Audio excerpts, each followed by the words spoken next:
Phishing attack is a post-exploitation attack similar to the curb roasting. So where the curb roasting we needed as user to perform the attack, right? We needed a domain user. So similarly, we will need a user in the DCSync attack as well, but the user will have the replication privileges to proceed with the attack because as the name says, it's a domain sync account and you will need a replication privileges. So I'll let you know all the theoretical part how it works later in the video. First, we'll start with the attack itself. Again, in this, I'll be utilizing my own Kali Linux to take on my domain log60. And here, I'll be again utilizing the IAM packet itself because I personally believe that IAM packet is more stealthier than Mimikatz. And unlike Mimikatz, I mean, Mimikatz these days getting detected left and right everywhere.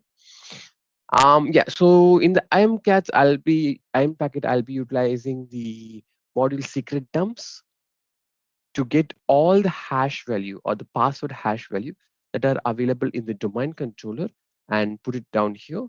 And from there on, we can do whatever that we want. So this is the simple DC sync attack, and for which I'll be utilizing IAM packet hyphen secret. Yeah. So this is the IAM packet tool. This is the IAM packet, and we have I'll be for this DC sync attack. I'll be utilizing the secrets dump module. So using this module, I'll perform the attack on the log60.com domain with the user Thor, and this Thor user should have the replication privileges, and with which I have just entered the IP address of the domain controller. If the DNS is configured, you can also enter the hostname as well. When I click on enter, it will ask for the password, and I'll enter the password, and voila, you got all the password hashes that are available in the domain controller. So it's as easy as you see. It's just all you need is the user with the replication privileges. And if you see here, we also have Kerberos keys and NTLM hashes as well.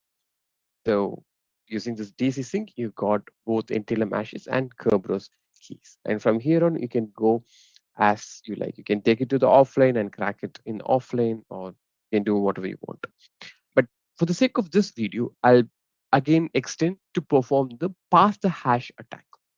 So with this pass the hash attack, instead of cracking these hashes offline, I'll straight away use the same NTLM hashes and log into the domain controller using the user. For example, this is the administrator user. Like I can just straight away use this NTLM hash and using the pass the hash attack, and I log into the device to this domain controller as administrator itself. So it's that easy, and we can do that using this pass the hash attack.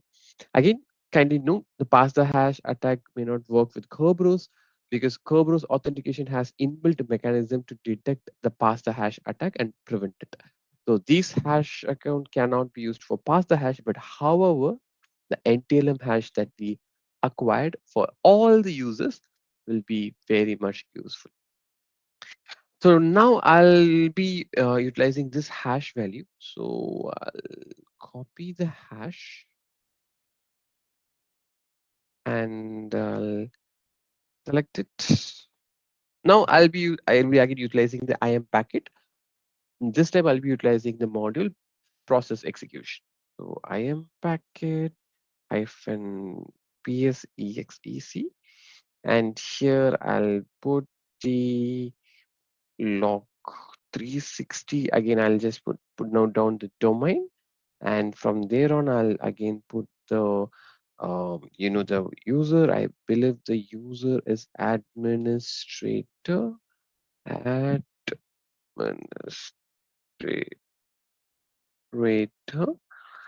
and the IP address. I believe the IP is 172.29.130.24, and here I'll be utilizing the hashes. So this is the hash. So again, this is the tool, and I'll be utilizing the process execution module of IAM packet. So where I'll be mentioning that the domain slash the account which I'm going to use for the pass the hash attack, which is administrator. and the domain controller IP. If the DNS is configured, you can provide the host name as well. And here is my hash value that I have acquired using the DCSync attack.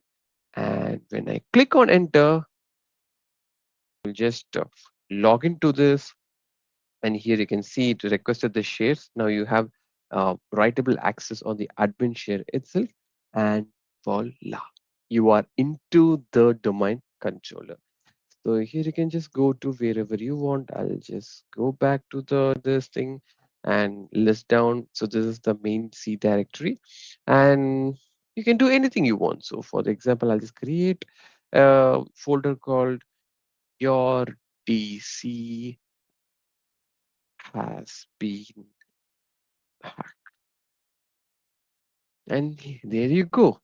You have successfully used DC sync attack to get the password hashes, and using the hash, you proceeded with the other attack, which is pass the hash attack, and you got the admin access to your domain to this domain controller. So you can use this DC sync to as a one of the methods for like privilege escalation or again for persistence, you know, during your attack phase.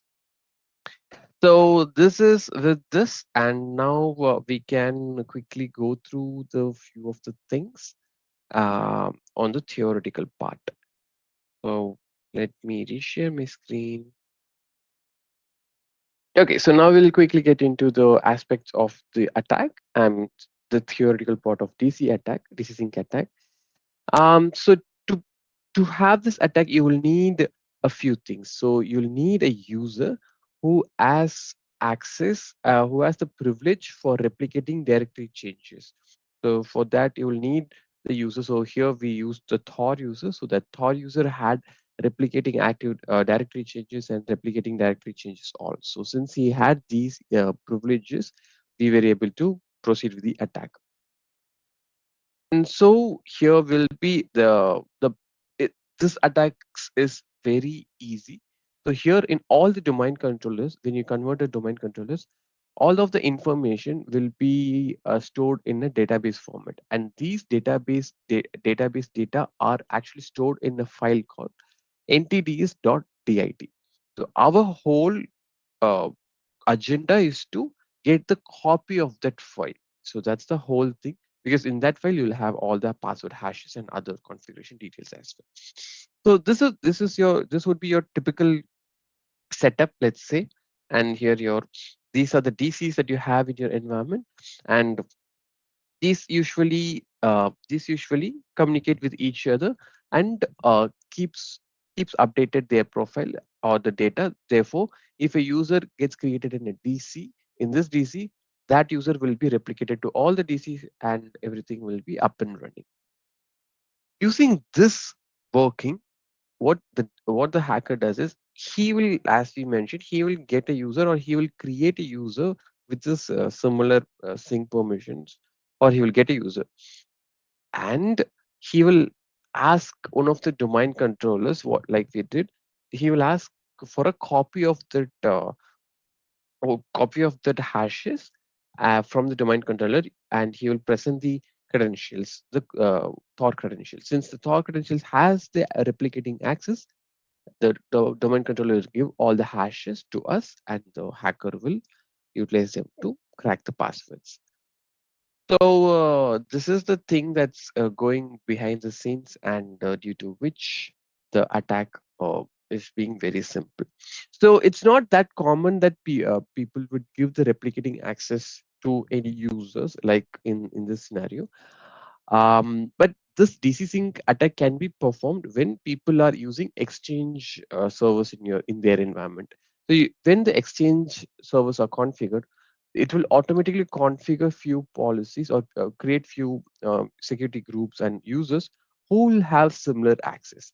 And if we get access to that group, or if we get a user who has access to that group, then we can proceed with this attack. So it's just one of the ways where you can perform the DC sync attack. And of course, once you get the hashes, you can use the hashes in the offline to crack it, or also you can use it as a pass the hash attack to abuse the NTLM credentials and crack it as per your requirement. So this is it from my end. And yeah, I hope it was useful. If you have any questions, feel free to drop the message in the chat comments. Thank you so much. Have a wonderful day ahead. Bye bye.